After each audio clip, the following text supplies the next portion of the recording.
ये सच है कि जब भी हम छोटे छोटे स्टेप लेते हैं और उनको अचीव कर लेते हैं तो हमें खुशी मिलती है। लेकिन अगर हम सोचें कि हमने बहुत बड़ा कुछ करना है तो कई बार हम अगर स्टार्ट ही ना करें तो कहीं भी नहीं पहुंचते हम। तो हमेशा हमें ऐसा नहीं है बड़े बड़े गोल नहीं बनाने चाहिए, बड़े गोल बनाने चाहिए, लेकिन उनको छोटे छोटे हिस्सों में डिवाइड करके ये सोचना चाहिए कि आज मैं क्या अचीव कर पाऊंगी या कर पाऊंगा।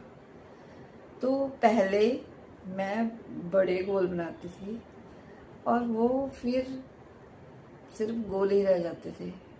सपने बड़े थे लेकिन करना कुछ भी नहीं, कुछ भी बनने की चाहत होती थी। जैसे मतलब कुछ कोई वक्त था कुछ बड़े ऑफिसर बनने का, जैसे कभी होता था कि लॉयर बनना है तो उस लॉयर बनने के लिए एफर्ट्स भी तो करने पड़ेंगे, पढ़ाई भी तो अच्छी से करनी पड़ेगी, तो वो करनी नहीं होती थी।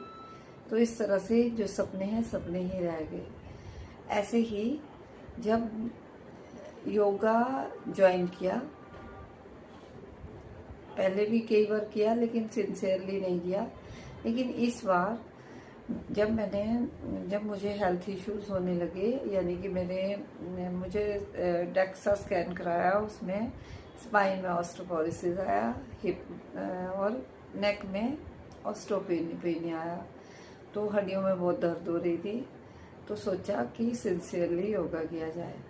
और काफ़ी पहले भी ज्वाइन किया था, लेकिन एक ग्रुप में मुझे याद आया कि फेमिना वाले ग्रुप में उसने मुझे लिंक भेजा था इसी साल, तो मैंने वो देख के फटाफट सब्सक्राइब किया, ज्वाइन किया और 14 दिन का फ्री योगा सेशन लिया।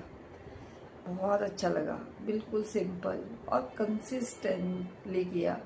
जबकि उसमें बोला जा रहा था, जो करवा रहे थे सौरभ जी, कि आप सिर्फ 5 मिनट करो लेकिन कंसिस्टेंटली करो। तो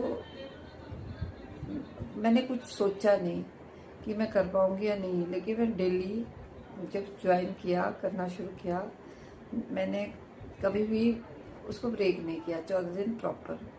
अब जब 14 दिन ख़त्म होने वाले थे या हो गए थे तो मुझे हो रहा था कि क्या मैं सब्सक्रिप्शन लूँ, मैं पेड ग्रुप ज्वाइन करूँ कि नहीं करूँ। मैंने सर्च किया, चैट जीपीटी से पूछा, तो मुझे लगा ये इन्वेस्टमेंट है और मैंने ज्वाइन किया। उसके बाद मुझे 80 से ज़्यादा दिन हो गए हैं और मैं रेगुलरली